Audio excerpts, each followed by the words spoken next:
This week, we are looking at a uniquely Utah way of approaching the sticky issue of immigration. It is known as the Utah Compact. The first of its 5 principles spells out that immigration is a federal issue, not a state. But with so much not being done at the federal level, is there still hope for solutions? News specialist Daniel Woodruff went to Washington, D.C. to find out. It's a beautiful spring day in the nation's capital, where Utah's newest U.S. Senator is busy settling in to his new job. If I had a bill or if I had something, they'd come and talk to me. But John Curtis is not new to Washington. I hope to be a good congressman for you, too. He's been in Congress since 2017 and has seen firsthand the failure to address immigration in any meaningful way. Are you frustrated seeing Congress essentially abdicating one of its major responsibilities? I can't tell you that I'm more frustrated about anything as much as that. It's incredibly frustrating. It's one of the biggest disappointments of my time here. This goes back long before Curtis. The last time Congress passed any major immigration reform was the 1980s.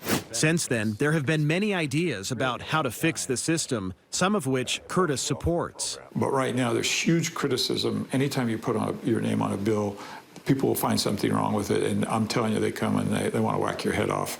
But ultimately, it's the federal government's job to solve immigration. The Utah Compact states, "We urge Utah's congressional delegation and others to lead efforts to strengthen federal laws and protect our national borders." Do you feel like the compact still applies today?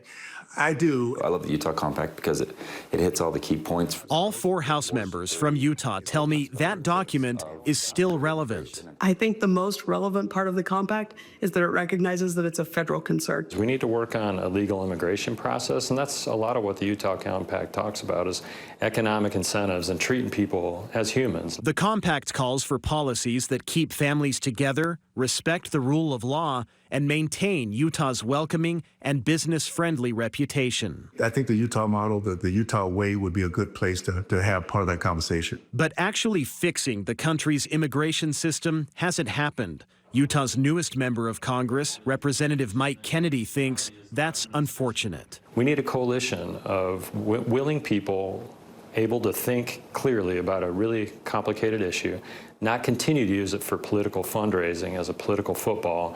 And embarrassingly, both sides have done that over generations. I don't know what was holding it up before I got here, but I know in the time I've been here, it's been a matter of getting the border under control first, and we're doing that. Representative Celeste Malloy supports President Trump, who campaigned heavily on immigration, promising mass deportations. Since the president took office, illegal border crossings have fallen sharply. We have an administration that's controlling it. I also wanted to ask Utah Senator Mike Lee about this issue, but despite my repeated requests, he never agreed to an interview. On social media, Utah's senior senator has cheered the president's immigration policies, some of which have attracted controversy, like the high-profile accidental deportation of a man to El Salvador. The Trump administration also ended a rule prohibiting immigration raids in schools, hospitals, and churches. A Deseret News Hinckley Institute of Politics poll shows 58% of Utah voters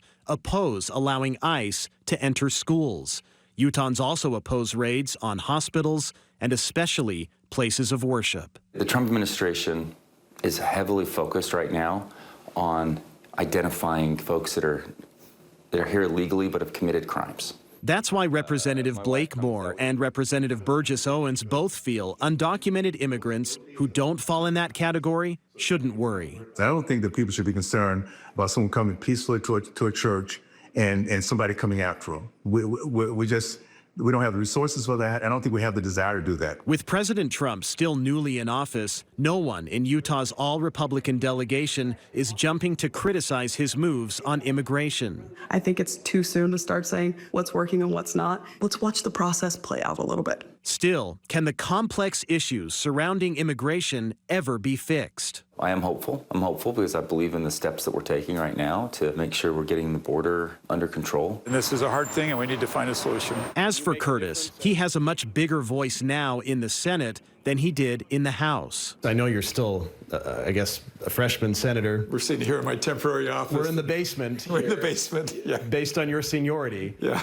But as you gain seniority, and you have a larger voice now than you did. Are you optimistic you can make a difference in this realm? Optimistic or not, I'm going to try. In Washington, D.C., Daniel Woodruff, KSL 5 News. Daniel, thank you. The second principle of the Utah Compact focuses on the role of local law enforcement. Tomorrow night on KSL 5 News at 10, we're going to take you to Moab for that perspective. Join us then.